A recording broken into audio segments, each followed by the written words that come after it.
jsi vedla na boulder matky? Ahoj, tak jednak jsem dřív lezla na Gimplu, takže to už je celkem dávno, ale pak se taky znám s Karin, tak mě trošku motivovala, ať taky vyrazím, když váhám.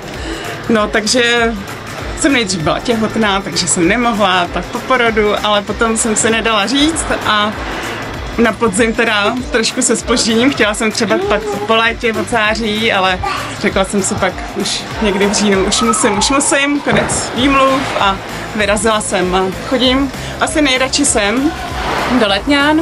Tady mi to přijde takový příjemný, velká variabilita, jsou tady hezky označený pro mě ty cesty. Jaká je tvoje výzva v lezení, na čem nejvíc vlastně pracujete? No, hodně se přitahuju rukama. Ještě mi to tolik nejde vlastně tam být natažená v tom žabákovi, abych si uvolnila ty ruce, takže musím si to vždycky v hlavě uvědomit, že už nemůžou ty ruce vlastně, že musím víc natáhnout a pracovat nohama. To je moje teďka hlavní výzva.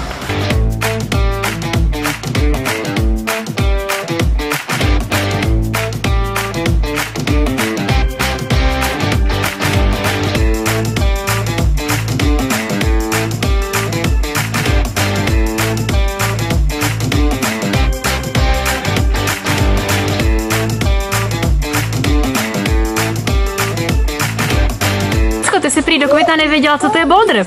Nevěděla. Proč jsi přišla na boulder matky? No, protože chtěla jsem něco dělat taky já. A aby tam šlo vzít sebou děti. Viděla jsem nabídku od holek, nějaké recenze jsem četla, viděla jsem toho i víckrát, třeba v průběhu měsíce, dvou, tak už mě to tak zase nedalo a přihlásila jsem se.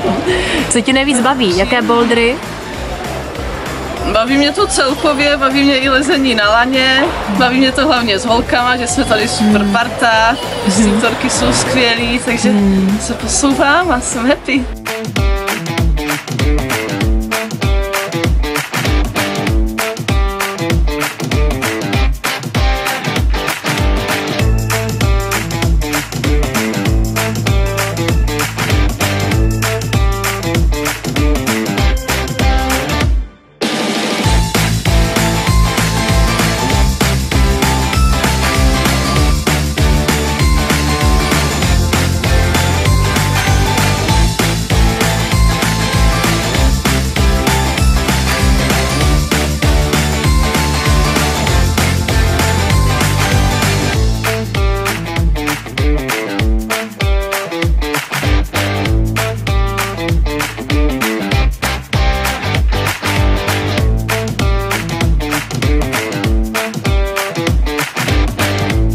Proč jsi přišla na boulder matky?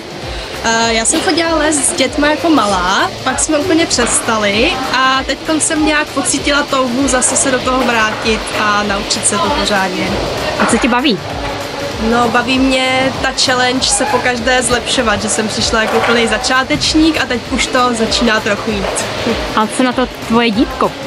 Moje dítko je trochu zlobivý, ale myslím si, že se mu tady taky líbí a že se tady vždycky taky vyřádí. Děkuji moc.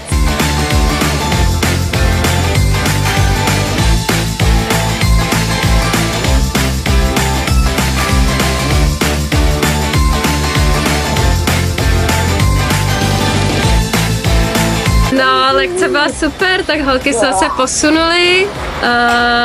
Přelejzali jsme vlastně bouldery, co jsou na jejich hraně.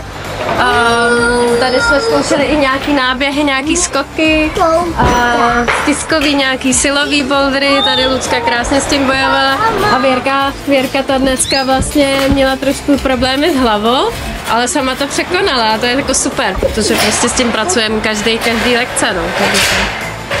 To je paráda.